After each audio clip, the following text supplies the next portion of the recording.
This topic becomes very clear when it is seen through the lens of Bhagavad Gita, Srimad Bhagavatam, and the Gaudiya Vaishnava understanding of Lord Shiva. The key point is this: Lord Shiva is not treated the same in all modes of worship. The result depends on the consciousness behind the worship. 1. Worship of Shiva for material benefits. When Lord Shiva is worshipped for things like wealth, power, mystic abilities, revenge, relief from distress, or enjoyment, the result is still within the material universe. Bhagavad Gita 7.20 explains this principle clearly. Those whose intelligence has been stolen by material desires surrender to demigods and follow particular rules and regulations according to their own natures. In this condition, Shiva functions as a powerful administrator of the material world, known as a Guna Avatara. He can quickly give boons because he is very merciful, but those results are temporary. Bhagavatam also confirms that demigod benedictions do not free one from samsara. When the merit is exhausted, the soul returns to the cycle of birth and death. So the core principle is simple.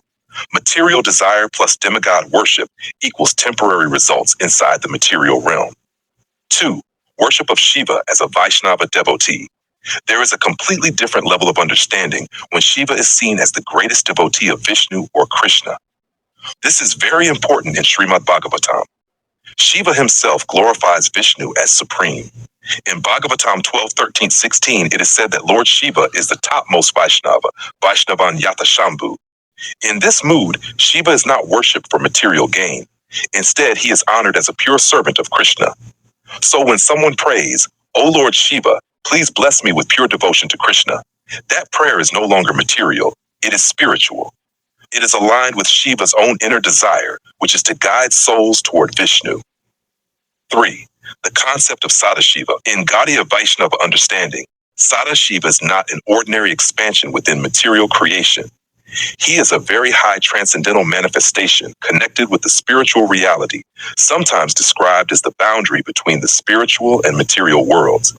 In that higher vision, Shiva is never independent from Vishnu.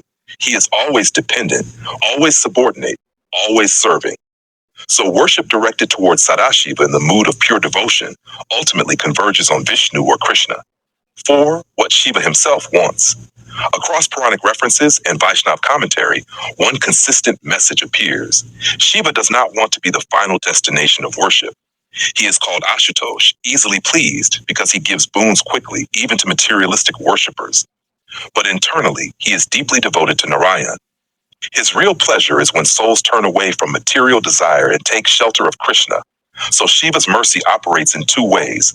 He fulfills material desires for conditioned souls so they can exhaust those desires and eventually become disillusioned. He inspires and directs sincere seekers toward Vishnu Bhakti. 5. The practical distinction. A simple way to understand the difference. Material Shiva worship goal is temporary gain.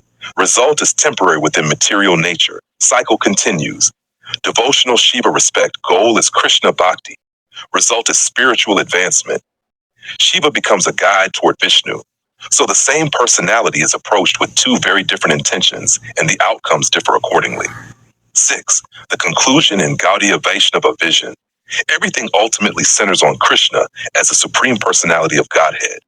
Lord Shiva is his greatest devotee, and his highest satisfaction is when souls return to Krishna. Therefore, the safest and most complete approach is honor Shiva as the supreme Vaishnava. Do not ask him for material gain. Only ask for pure devotion to Krishna. That aligns the soul with Shiva's own heart and with the conclusion of Bhagavad Gita and Srimad Bhagavatam.